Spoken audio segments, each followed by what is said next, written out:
đầy mà dân nè bạn biết mấy chừng mờ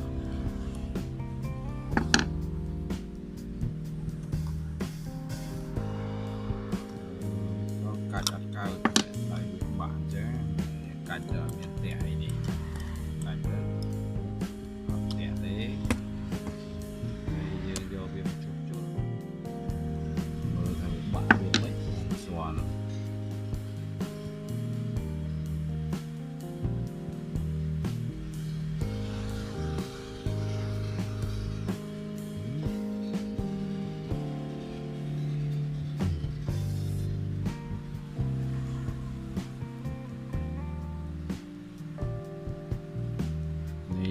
bạn mẹ này bạn chỉ pi vào đây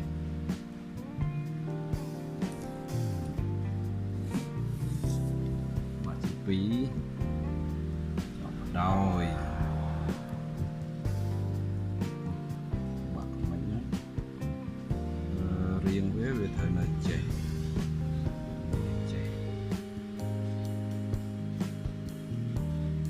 đấy, bờ sân chỉ với bạn nhưng còn bọt trâu là được xoa nữa hẹp vô với một cục côn chứ này ở việt trời với nhận bây dương vô đẩy xây một cột đạn nè thấy á từ bạn nhá vô với mặt cùng chân mình sấn đây bàn dương vô xoa vô một cột đạn đẩy sớ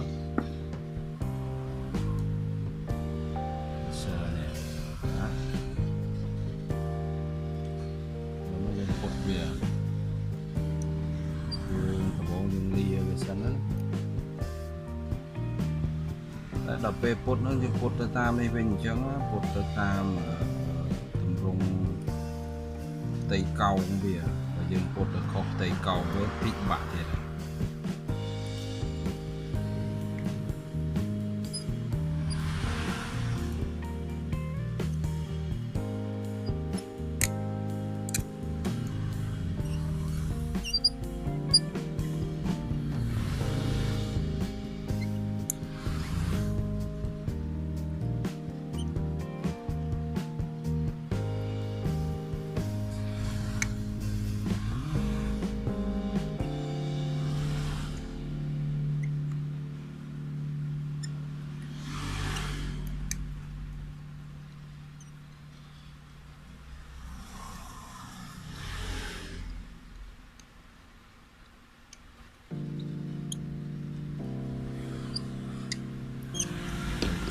chẳng máu rồi máu cho vô hồ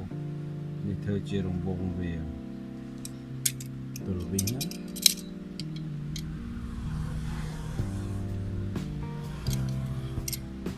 rồi chạm bên chân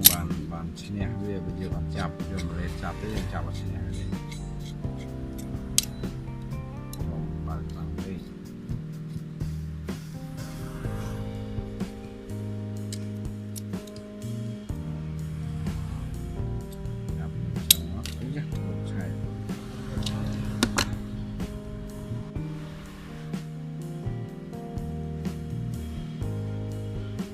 chạp về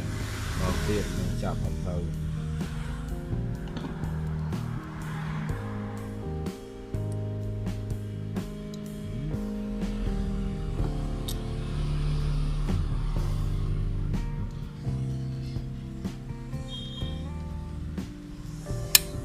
chạp về chân mau dương quay cái tờ cra crow mà trâu quay làng lơ mà chết không phải quay cái tờ khô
bò chợ khá đấy để dương dụ đầy thì thuê là sơ đá dương dụ đầy thôi mà đá cái thế tao dụ đầy thì thuê chia là sơ đài bằng từ bàn dương mơ để dương thêm mơ đổi công việc này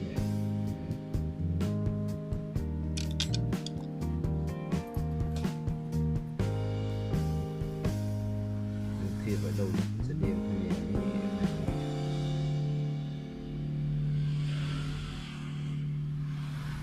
dương khóc càng lớn tích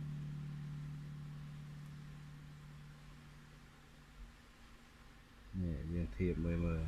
chân bỏ dương ấy khóc khóc thằng này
nó dương vô là sơ đầy là sơ đá bạn vô một thư bị bán đầy những của thân dương vô đầy thòng đá thì bạn bán này chẹt làm ra thì sầm khăn này ta hiện bỏ trầu là ní trầu vậy về bạn về lấy dương còn bỏ trầu về dương vô máu thư chụp ru làm bây dương thư tới đôi mà dương nó cùng vậy bán còn này chụp trên xin năng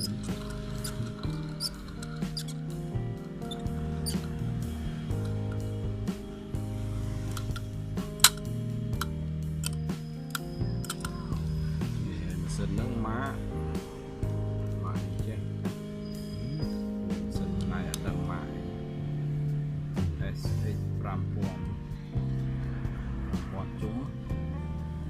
សិនជប៉ុន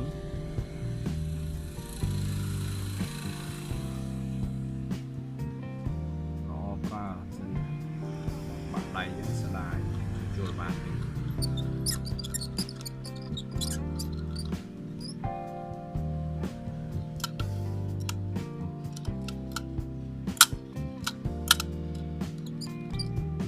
តោះយើងទៅបបកសាតិចមើលបានត្រីអត់មើលបកអើតអត់ទៅបបកសាតិចគាត់បានដឹង